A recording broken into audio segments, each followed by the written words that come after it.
శ్రీ కొమరవెల్లి మల్లికార్జున స్వామి మధ్యలో ఇద్దరు అక్కయ్యలలో ఒకరికొకరు ఎదురుగా ఉన్నారు.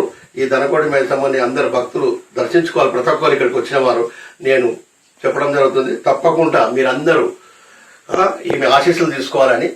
ధనకోటి మైసమ్మకు ఏమి ఒక రూపాయి ఖర్చు కూడా కాదు. ఒక నూనె, దీపము, ఇంత అగరబత్తిలో కొబ్బరికాయ. ఆమెకు పప్పు, నూనె, బెల్లము, పెరుగుతోటే నైవేద్యము. సురపానకం లేదు, జాటలు లేవు, కోడిపుంజులు లేవు. జగులో ధనకోటి మైసమ్మకి జై.